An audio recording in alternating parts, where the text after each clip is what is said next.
भारत एक कृषि प्रधान देश है और सन 2023 यूएन की तरफ से इंटरनेशनल ईयर ऑफ मिलेट्स घोषित कर दिया गया है। इसका प्रपोज़ल भारत के माननीय प्रधानमंत्री नरेंद्र मोदी जी ने किया था और इसी सिलसिले में 2 दिन का कार्यक्रम, 2 दिन का कॉन्क्लेव जिसका नाम है इंटरनेशनल एग्री बिजनेस कॉन्क्लेव 21 और 22 मार्च 2023 को ऑर्गेनाइज़ किया जा रहा है राजस्थान एग्रीकल्चर इंस्टीट्यूट में। इस कॉन्क्लेव के organising secretary doctor A K. Gupta ji से बात करने का मौका मिला। Doctor A K. गुप्ता जी, बात करने के लिए धन्यवाद। ये कॉन्क्लेव जिस तरीके से अब तक हुआ है, बहुत अच्छा प्रिपरेशन, बहुत अच्छी ऑर्गेनाइजिंग टीम, डाइस के ऊपर जितने डिग्निटरीज थे, जिस तरीके का आपने पूरा कार्यक्रम प्रांगण को जिस तरीके से डेकोरेट किया है, तारीफ़ काबिल है। मैं बताना चाहूँगी अपनी ऑडियंस को कि कितना वक्त जो है आपको इस पूरी कमेटी को पहले रेखांकित करने में लगा, आपने कितने लोगों की टीम बनाई और किस तरीके की प्रिपरेशन जो थी वो आपने करी।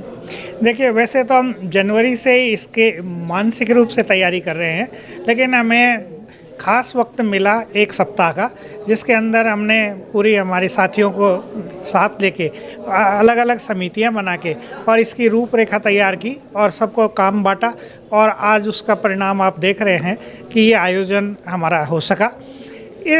इसका जो मुख्य उद्देश्य है वो ये है कि एकेडेमिया और इंडस्ट्री यानी शिक्षा और उद्योग जगत से जुड़े हुए लोगों को एक प्लेटफॉर्म प्रदान करना है।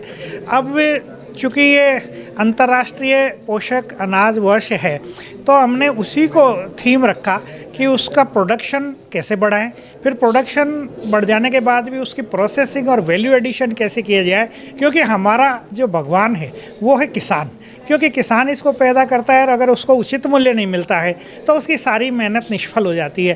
तो किसान को फ़ायदा हो, इसके लिए मिलेट्स जो पोषक अनाज है, उस पोषक अनाज के जो भी फूड प्रोसेसिंग हो सके, प्रसंस्करण हो सके, उसके बाद उसका मूल्य संवर्धन हो सके और उपभोक्ता को भी संतुष्टि मिले और किसानों को भी उचित मूल्य मिले।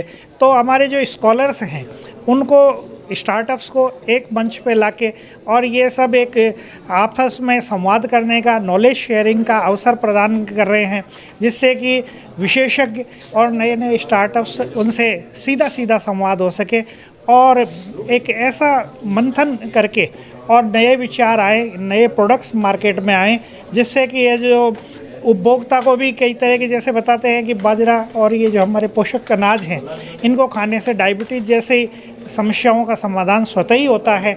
एक ये जो निरोगीपन आता है, इम्यूनिटी बढ़ती है, तो हम क्यों नहीं हमारे रोज़ाना के डाइट में ये पोषक अनाजों को शामिल करें।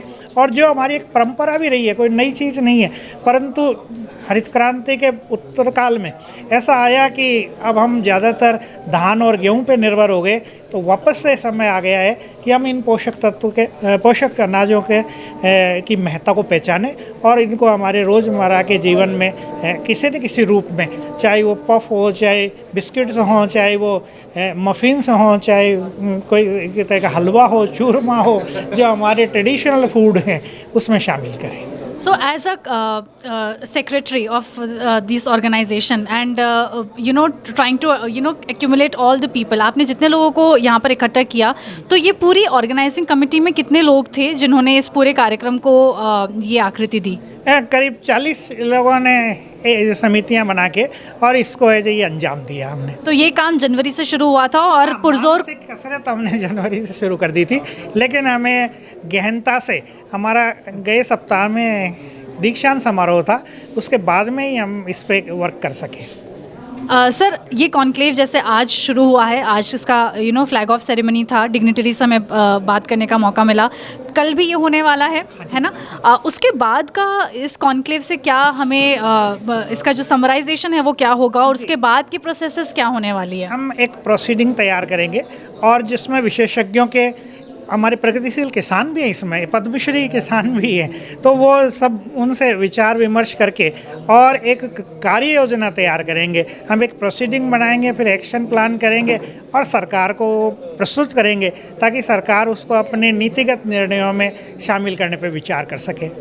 जी मैं और भी ये जानना चाहूँगी कि जैसे अलग अलग तरीके से बहुत अलग अलग क्षेत्रों से लोग आए, जैसे अगर मैं सबसे पहले देशों की बात करूँ तो 36 इयर्स से जो वेल इस्टेब्लिश्ड हैं यूके में, डॉक्टर रतन यादव जी हमारे पास यहाँ पर एज अ डिग्निटरी मौजूद थे। Then we had mister Mohammad Yusuf ji जो all the way from Nigerian republic आए थे हमारे पास। We had mister doctor Singh who has come, who is the vice chancellor of SKU agriculture university Jobner, he has also come, वो भी dignitary के रूप में आए हुए थे। तो अगर देखा जाए तो सारे डिग्निटरीज अपने लेवल के ऊपर बहुत अग्रणी काम कर चुके हैं और इन सब का बेस लाइन जो था वो एग्रीकल्चर था। इन सब का जो बेस लाइन था वो किस तरीके से मिलेट्स को प्रमोट किया जाए, उसके प्रोसेसिंग को की एफर्ट्स को कम किया जाए और उसका वैल्यू एडिशन ज़्यादा किया जाए, इसके ऊपर जोर था। तो आपको लगता है कि ऐसे इवेंट्स और भी आप ऑर्गेनाइज कराएंगे, not just millets but may be some other crops? बिल्कुल बिल्कुल, ऐसी हमारी योजना है। थोड़ा सा फंड्स की रहती है, तो जैसे कि कहीं से हमें थोड़ा फंडिंग मिलती है, हम इस तरह के कार्यक्रम इसी वर्ष में और करने की योजना रखते हैं। तो सर डॉक्टर AK गुप्ता जी, जैसे हम बात करते हैं कि हम कॉन्क्लेव तो ऑफ कोर्स हमने ऑर्गेनाइज करवाया हुआ है and it is a very successful event I would say. अब तक जितना भी हुआ है मतलब हर व्यवस्था बहुत अच्छी तरीके से मैनेज की गई है आपकी टीम द्वारा। मैं ये पूछना चाहती हूँ कि once this conclave is over, ये जब कॉन्क्लेव खत्म हो जाएगा उसके बाद किस तरीके से जो भी सारी चीज़ें डिस्कस हुई हैं, MOU जो साइन हुए हैं या जो भी एक्शन प्लान यहाँ पर डिस्कस किया गया है वो किस तरीके से लागू किया जा रहा है, इसकी रिपोर्ट या इसकी जो जानकारी है वो हमें कैसे मिलती जाएगी? देखिए, जब अलग अलग देशों के विद्वान एक मंच पे आते हैं तो उनमें जो एक जॉइंट प्रोजेक्ट कोलैबोरेशन इस तरह के डेवलप होते हैं, मेमोरेंडम ऑफ अंडरस्टैंडिंग साइन होते हैं। यहाँ के जो वैज्ञानिक हैं वो अफ्रीकन कंट्रीज़ में जा सकते हैं, दूसरे एशियन कंट्रीज़ में जाएंगे, वहाँ के विद्वान हमारे यहाँ आएंगे, उनके यहाँ कैसी किस्में हैं जो कि ट्रेडिशनल लैंड रेसेज कहलाती है, उस तरह का जो जर्म प्लाज्म है वो हम लाएंगे, हमारा जर्म प्लाज्म वहाँ देखेंगे, वहाँ की परिस्थितियों में देखेंगे और अगर दोनों परिस्थितियों में अनुकूल होता है तो नई किस्में विकसित होती है और उनका फ़ायदा फिर हमारे किसानों को और आम आदमी को मिलता है।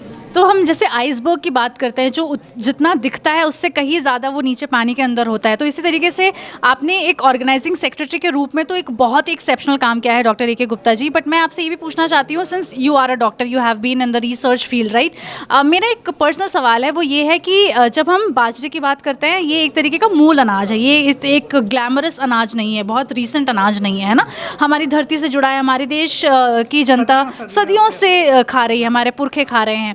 तो मैं पूछना चाहती हूँ जिस तरीके से रिसर्च की मैं बात कर रही हूँ और साइंस की मैं बात कर रही हूँ, नई नई किस्में, नई नई वैरायटीज़ जैसे आपने अभी डिस्कस किया आ गई हैं, क्या ऐसा लगता है आपको क्योंकि हम टेक्नोलॉजी का इस्तेमाल कर रहे हैं, विज्ञान का इस्तेमाल कर रहे हैं, नई जो हाइब्रिड वैरायटीज़ है वो आ जाएंगी तो हमारी जो कल्चरली जो ज़मीन से जुड़ी हो और जो बहुत ही पारंपरिक किस्म हैं क्या वो लुप्त हो जाएगी? और आपको डर है इसका अगर वो लुप्त हो गई तो? नहीं, हम उनको लुप्त भी नहीं करेंगे, हम उनको कंजर्व रखेंगे क्योंकि उनमें कुछ दोष था।